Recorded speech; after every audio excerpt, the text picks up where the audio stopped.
Récemment, des médias de Pékin ont rapporté qu'un couple avait dû préparer un dossier de plus de 50 pages et obtenir plus de 30 sceaux administratifs avant de recevoir la permission de donner naissance à leur deuxième enfant.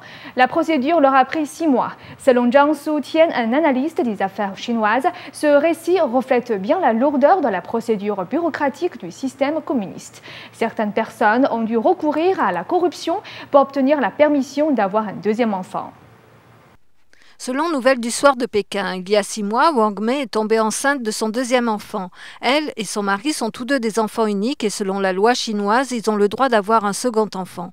Le couple a donc entamé une longue procédure administrative et a fait de nombreux voyages entre leur ville natale et Pékin pour obtenir plus de 30 sceaux administratifs et un dossier de plus de 50 pages.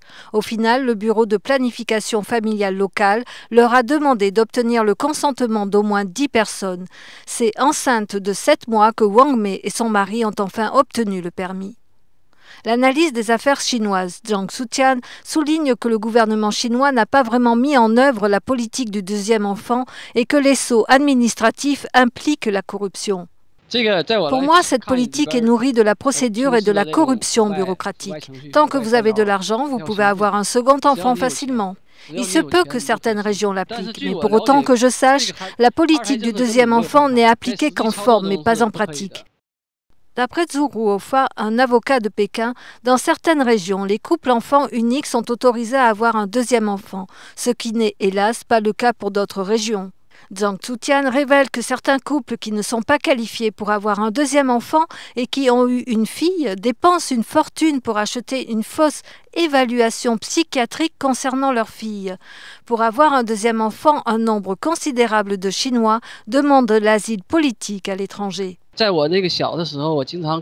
Dans mon enfance, je voyais souvent des miliciens transportant des femmes enceintes dans une clinique qui était à l'époque mal équipée, afin de leur faire subir un avortement forcé. La politique de l'enfant unique du Parti communiste chinois est très cruelle et anti-humanité. Cette politique a forcé un grand nombre de Chinois à partir à l'étranger et à demander un statut de réfugié. C'est un énorme scandale pour la Chine. La politique de l'enfant unique a été mise en œuvre en Chine continentale depuis 1979.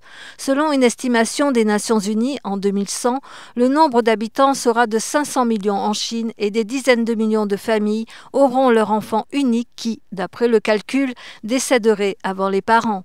Nouvelle NTD.